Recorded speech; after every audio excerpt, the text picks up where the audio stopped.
Selamat berjumpa kembali dengan video pembelajaran geografi yang kali ini akan menyajikan materi mengenai interaksi keruangan kota.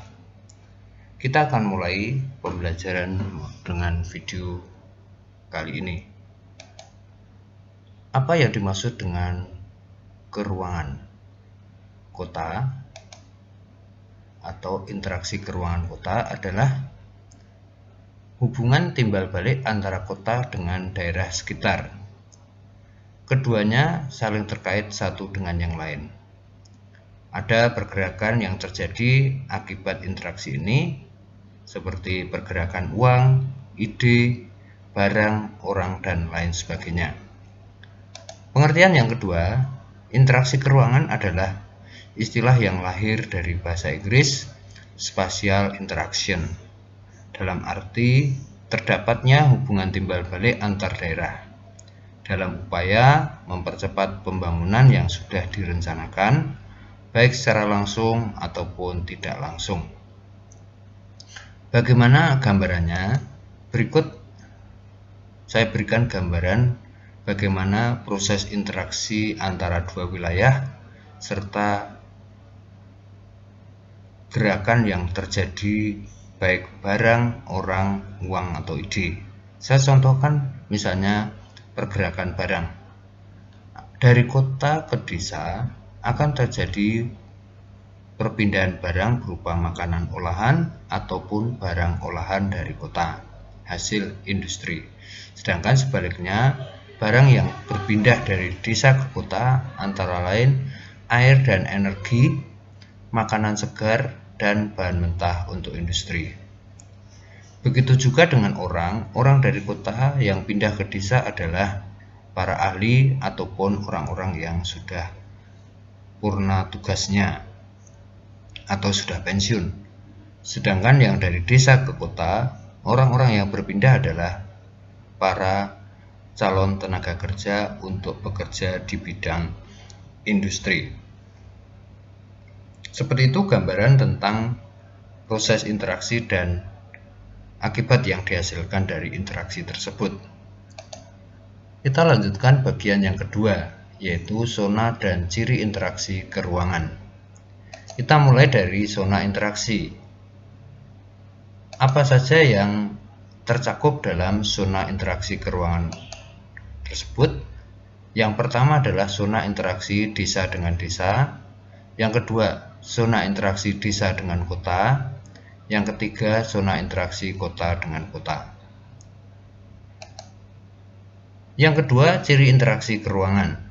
Ada 3 ciri interaksi keruangan. Yang pertama adalah hubungan timbal balik antara dua wilayah atau lebih. Yang kedua, hubungan timbal balik antar wilayah menimbulkan proses pergerakan atau perpindahan, dapat berupa pergerakan manusia, informasi atau gagasan, ataupun pergerakan perpindahan materi atau barang, seperti yang saya contohkan di atas. Dan yang ketiga adalah hubungan timbal balik tersebut menimbulkan gejala, kenampakan, dan permasalahan baru, baik yang bersifat positif maupun negatif. Contoh permasalahan yang bisa muncul misalnya terjadi urbanisasi penduduk desa ke kota.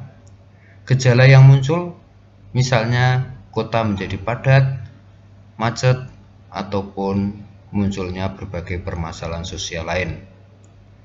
Sedangkan yang positif bisa kita lihat dalam bentuk lebih mudahnya masyarakat kota memperoleh bahan-bahan kebutuhan serta murahnya tenaga kerja yang mereka dapat. Begitu zona dan ciri interaksi keruangan. Kita lanjutkan yang ketiga, sistem interaksi keruangan. Apa saja yang muncul di kota berkaitan dengan sistem interaksi? Ada sistem interaksi keruangan ekonomis, ada sistem interaksi keruangan sosial, ada sistem interaksi keruangan ekologis, ada juga sistem interaksi keruangan politik, dan lain sebagainya. Dari masing-masing sistem interaksi juga berinteraksi satu dengan yang lain, seperti yang kita lihat dalam gambar berikut. Sebagai contoh misalnya sistem interaksi keruangan politik dengan sistem interaksi keruangan ekologis. Misalnya di sini ada peta DKI dan peta Kota Bekasi. Apakah antara Kota Bekasi dan Jakarta ada sistem interaksinya? Tentunya ada, baik secara politik maupun ekologis. Contohnya, bahwa selama ini sampah yang dihasilkan oleh Kota DKI, tempat pembuangannya lokasinya di Kota Bekasi, yaitu di Bantar Gebang. Tentunya sebelumnya sudah ada interaksi keruangan politik antara pemerintah DKI dengan pemerintah Bekasi, sehingga dari sistem interaksi keruangan politik mampu membantu penyelesaian masalah ekologis di Jakarta berkaitan dengan pengelolaan sampah.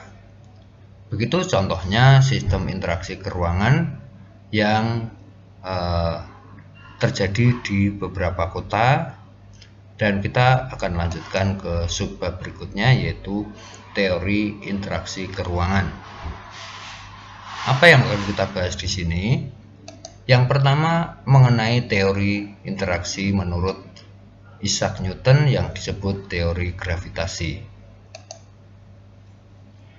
Isaac Newton menyatakan bahwa dua objek yang berdekatan akan memiliki gaya tarik-menarik antar keduanya. Misalnya antara kota A dengan kota B. Proses interaksinya tentu akan terjadi karena keduanya berdekatan. Faktor yang menentukan interaksi adalah banyaknya penduduk di masing-masing kota serta jarak antara kota A dan kota B.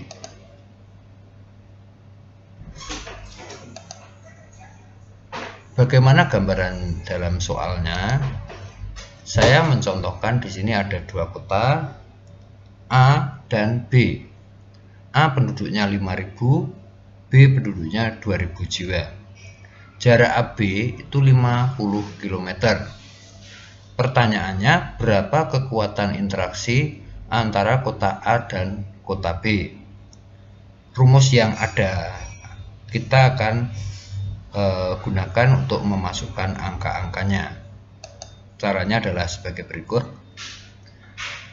Interaksi A dan B adalah perkalian dari jumlah penduduk A 5.000 dan penduduk B 2.000, hasilnya 10 juta. Dari hasil perkalian tersebut dibagi kuadrat jaraknya. 10 juta dibagi 50 kali 50, yaitu 2.500, hasilnya 4.000. Sehingga kita akan tahu bahwa kekuatan interaksi kota A dan B adalah 4.000. Seperti itu bagaimana mengetahui proses interaksi dan besarnya kekuatan interaksi. Yang berikutnya namanya teori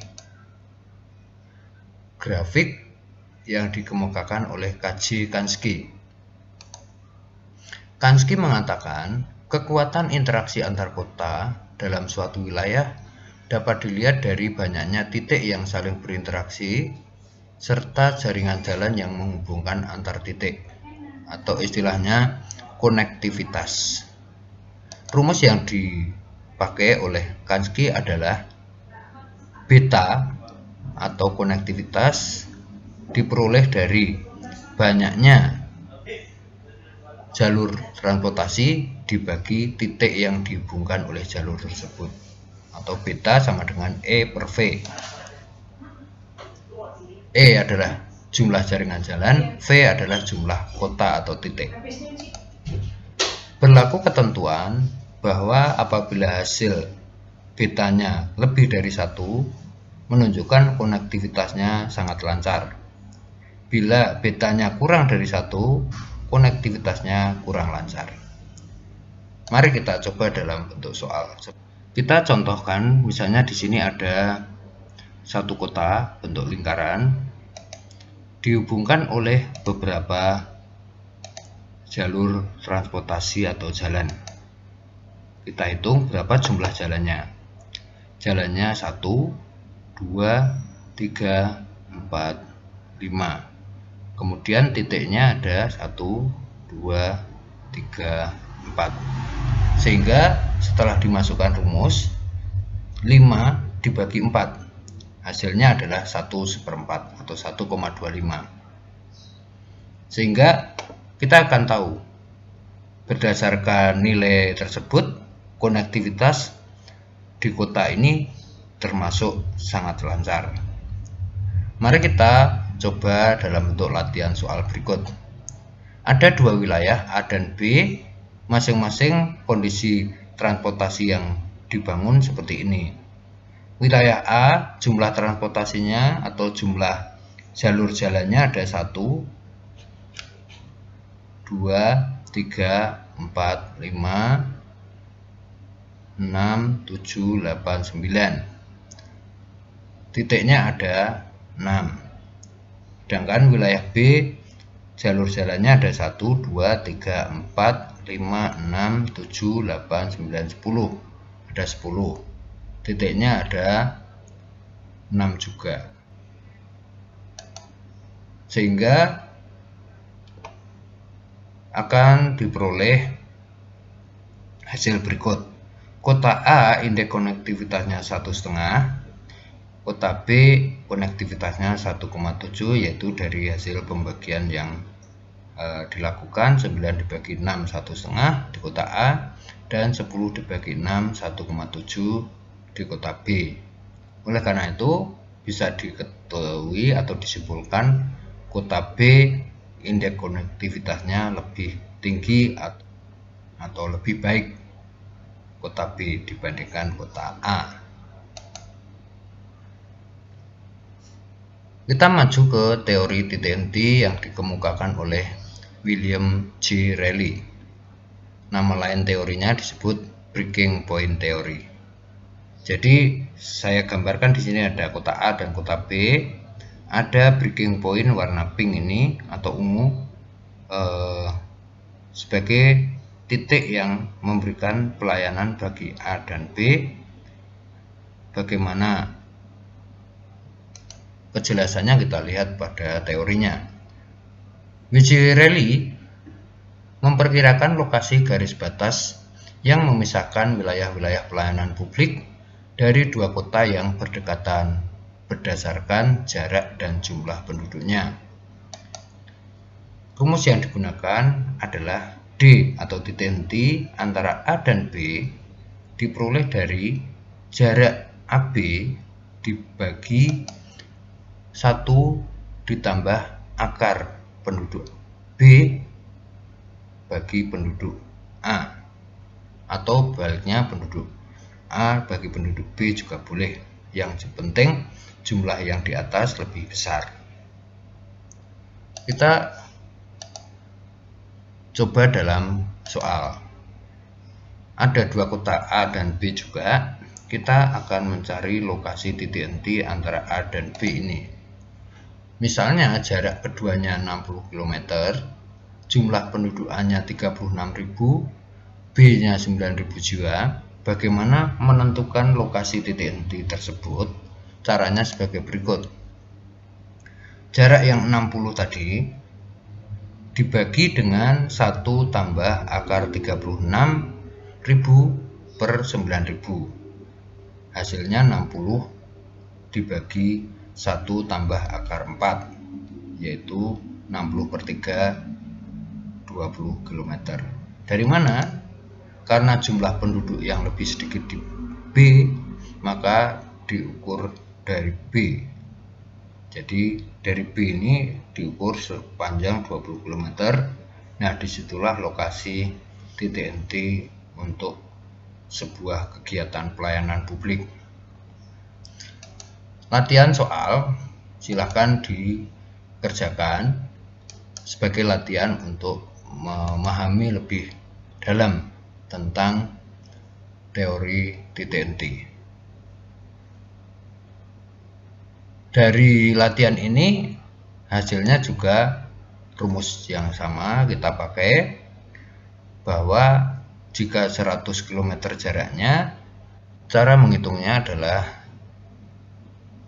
100 km dibagi 1 ditambah 45.000 per 5.000, atau kemudian 100 dibagi 1 tambah akar 9. 100 dibagi 4 hasilnya 25 km. Jadi jarak titik henti antara kota A dan kota B adalah 25 km dari B. Demikian penjelasan tentang teori keruangan kota serta beberapa latihan soal yang bisa diberikan serta pemaparan mengenai interaksi keruangan di dalam kota serta dampaknya. Semoga video ini bisa bermanfaat bagi para pemirsa, khususnya para siswa kelas 12, dan mudah-mudahan video-video yang saya upload atau saya share dapat memberikan wawasan pengetahuan yang berguna. Sekian dan terima kasih, selamat belajar dan tetap semangat.